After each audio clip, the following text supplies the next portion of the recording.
daily life has been work, really, to be honest with you, yeah. And I enjoy it. Like, that's, you know, you could say it's my hobby. I mean, I won't take the yawning in my face as a bad thing. please don't. I just wish I had more energy, but today I am dragging.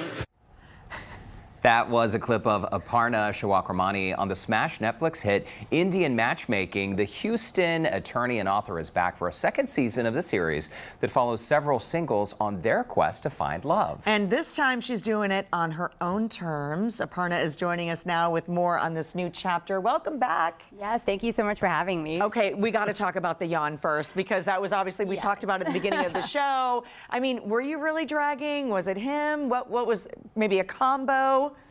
We tape for 10 hours a day. Oh. Hair and makeup comes at 5 a.m. This was my second day of taping in a row, so I've done the 5 a.m. 2 days in a row.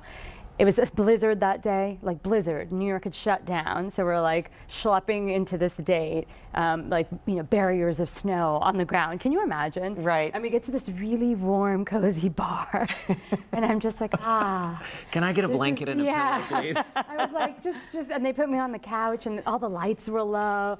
And it hit me, like it was like 3 or 4 p.m. We're on day 2 of taping, and I'm just like, I'm so tired. And I say to him, I'm just so drained. I'm so sorry. And he's all fresh-eyed, like this is his first date. Right. You know, I've been taping all morning. It's 3 p.m. He's just like bushy-tailed, and I'm like, wow. I'm tired and I'm sorry, because we're human. Like, even on first dates in real life, not on camera, we meet them after work. What was it? If it was a hard day at work, you might yawn. We've all been there, and we can understand. One of the clips we just saw, you have a cocktail in your hand, and the way you're looking at the sky, I mean, I'm not a body language expert. You didn't look too impressed. And a lot of fans fell in love with you the first season because you were a very picky dater, right? Yes. This season, are we seeing more picky dater status? I don't think so. I think Daman's a wonderful guy, and you know, he was introduced to me through a friend, and it's her first cousin, and I've heard so many good things about him. So I think that there's an element of trust with matchmaking for me this season that I didn't have last season. When you have trust, the whole thing becomes a whole lot less picky. There you go. Okay, you are a fan favorite. You're our favorite. We love watching you. We've loved getting to know you as well here, of course, in your book.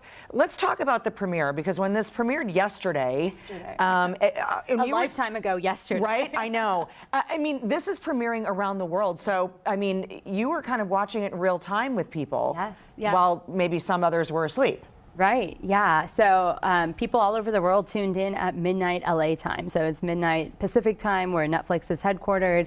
And it was interesting because season 1, I was so isolated. I didn't know anybody. I barely had a social media presence. And this time I have some great fans. I have a great community, and I'm so lucky. They were right there beside me. They were like, loving episode 1, fast forwarded just to your part. I'm like, this is amazing. This community is amazing. And I just felt the love all around. I mean, I was exhausted, because that's a theme nowadays, guys. Right. It turns out that when you're touring all the time, when you're doing book stuff, when you're traveling, when you're on planes, that you get a little tired at 2 a.m. when your show drops. I can imagine that. And many fans might not realize when the show premiered, the season premiered yesterday at midnight LA time, 2 a.m. here in Houston, you are seeing it with fresh eyes the same way fans are. Yeah. You don't have input behind the scenes. You are literally watching it as a viewer. Yeah. So a few questions here. It must be very vulnerable, like that feeling of what are people going to be seeing of me? And secondly, what was your reaction to this season of the show, watching yourself? It is a very, very vulnerable situation, and there's a real human element where you're scared. Like, I was literally shaking at one point because I was like, what am I going to see next? You know, you lived it, but you lived 200 hours of it, and then it gets boiled down to maybe an hour. Maybe, I don't know how much Aparna airtime has, but maybe an hour. And you don't know what the hour is. And did I love it? This portrayal of me? No, not particularly. So not totally accurate? I wouldn't say so, no. Okay. There were a few points where I was like, that's an interesting way of viewing the situation. For one, that my friends, there was a scene with my friends where we're all sitting in this rooftop, and I'm sharing with them about Daman, and they're rolling their eyes and staring off into space and flipping off their hair, like flipping their hair. And in real life, they're my best friends. They're like so engaged and so supportive, and that was not the reaction they were having to me. And I was like, well, that's not accurate. Like, these women are lovely. Like, this is like camaraderie. These are my sisters. So I don't know. You know, me yawning at them, and we had wonderful dates. We really connected. I mean, ultimately, distance is hard. And he did say that he was very hurt that I didn't tell him I was in LA. And a lot of people have been having issues with that with me on the internet. You went to LA and you didn't see him? And I'm like, yeah, I was there for 8 hours for one book event. Right. One book event. I think it's unfair. I didn't even tell my family I was there. I flew in, I did my book event. I was in San Francisco the next day. I mean, like, life was moving very quickly, and I have to be honest about that too. Maybe I'm not the best person to be in a long distance relationship right now. He's growing his business. Maybe he's not the best, and sometimes that's life. That doesn't mean he's not great. What's so cool is, you know, we're all getting to know you via the episodes, but I do think, are you starting to maybe getting to know yourself as well? And I know this is an edited version, but you seeing things about yourself that... Yeah, I think that my goal for sharing my story this season was to share my ultimate love story, which is the one where I fell in love with the life that I was building for myself.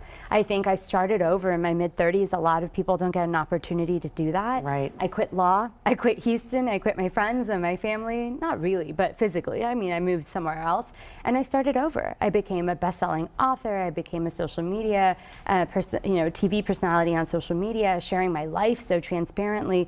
That's a whole new world than the 10 years that I was an attorney in Houston, Texas. So I think that sharing it on season 2 was really special for me. All right, Aparna, we got to leave it there, but we can't wait to watch this new season. Thanks for making time for us. Come back anytime. I'm going to be back. Love seeing you. And the new season of Indian Matchmaking is streaming now on Netflix. For more information, visit our website, that Scene On section of HoustonLife.tv.